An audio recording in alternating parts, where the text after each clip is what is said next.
नमस्कार, घटना चक्र बुक वीडियो के इस शैक्षणिक मंच पर आपका स्वागत है। हमारा उद्देश्य है ज्ञान को सरल, स्पष्ट और सुलभ रूप में आप तक पहुंचाना। आइए आरंभ करते हैं अध्ययन और सफलता की इस यात्रा को। नमस्कार। तो चलिए आज एक सफर पर निकलते हैं, भारत की उन विशाल नदी परियोजनाओं को देखने जो सिर्फ बांध या पुल नहीं है।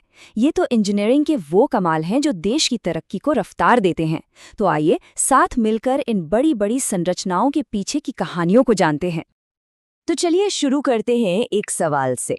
जरा सोचिए, भारत का सबसे लंबा, सबसे विशाल नदी पुल कौन सा हो सकता है?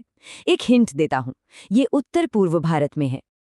तो इसका जवाब है भूपेन हजारिका सेतु। जी हाँ, इसे ढोला सदिया सेतु भी कहते हैं। और ये शानदार पुल बना है लोहित नदी पर, जो ब्रह्मपुत्र की एक बड़ी सहायक नदी है। अब बात करते हैं इसकी लंबाई की। पूरे 9.15 किलोमीटर, मतलब 9 किलोमीटर से भी ज्यादा लंबा। सोचिए जरा, ये विशालता ही तो इसे इंजीनियरिंग का एक सच्चा अजूबा बनाती है और हमें ये दिखाती है कि ये प्रोजेक्ट्स कितने बड़े हो सकते हैं। तो आज का हमारा सफर कैसा रहेगा? हम अपनी यात्रा शुरू करेंगे उत्तर की हिमालयी नदियों से, फिर चलेंगे पूर्वी भारत के पावर सेंटर्स की तरफ, और आखिर में हम देखेंगे प्रायद्वीप की उन परियोजनाओं को जो वहां की लाइफलाइन है। तो चलिए सफर का पहला पड़ाव शुरू करते हैं, हिमालय की नदियां। हम जा रहे हैं भारत के उत्तरी इलाकों में, जहां हिमालय की ताकतवर नदियां सिर्फ जमीन नहीं बल्कि देश की किस्मत भी बनाती हैं। तो उत्तर भारत में देखें तो कुछ बहुत ही अहम प्रोजेक्ट्स हैं, जैसे जम्मू कश्मीर में चिनाब नदी पर सलाल प्रोजेक्ट और झेलम पर तुलबुल प्रोजेक्ट। ये दोनों ही स्ट्रेटेजिकली बहुत ज़रूरी हैं। और फिर भाखड़ा नांगल, सतलुज नदी पर बना ये विशाल बांध। ये सिर्फ एक बांध नहीं है, ये तो आज़ाद भारत की तरक्की का एक सिंबल है। इसी ने भारत में हरित क्रांति की नींव रखने में मदद की और पंजाब, हिमाचल जैसे राज्यों की खेती और बिजली की ज़रूरतें पूरी की। अच्छा, अब सलाल प्रोजेक्ट का मामला ना बड़ा ही दिलचस्प है। ये सिर्फ एक हाइड्रो इलेक्ट्रिक प्रोजेक्ट नहीं है, इसका एक जियोपॉलिटिकल एंगल भी है। देखिए, सोर्स मटेरियल के मुताबिक पाकिस्तान इसका विरोध करता है। उसका कहना है कि ये 1960 की सिंधु जल संधि का उल्लंघन है। लेकिन दूसरी तरफ उसी संधि के तहत भारत को इस नदी के पानी को इस्तेमाल करने का हक भी मिलता है। तो ये एक ऐसी पेचीदा सिचुएशन है जहां इंजीनियरिंग और डिप्लोमेसी दोनों साथ साथ चलती हैं। तो उत्तर से अब हम चलते हैं पूरब की ओर, भारत का वो हिस्सा जो इंडस्ट्रियल और एग्रीकल्चरल हार्टलैंड है, और यहाँ की नदियाँ इस इलाके की धड़कन है। यहाँ सबसे पहले बात करते हैं दामोदर वैली प्रोजेक्ट की। इसकी खास बात यह है कि ये किसी एक राज्य का नहीं बल्कि झारखंड और पश्चिम बंगाल का जॉइंट प्रोजेक्ट है। ये दिखाता है कि कैसे दो राज्य मिलकर विकास के लिए काम कर सकते हैं।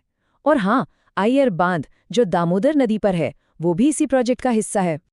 और अब आते हैं हीराकुंड बांध पर। ये ओडिशा में महानदी पर बना है और सच में एक इंजीनियरिंग का कमाल है। क्यों?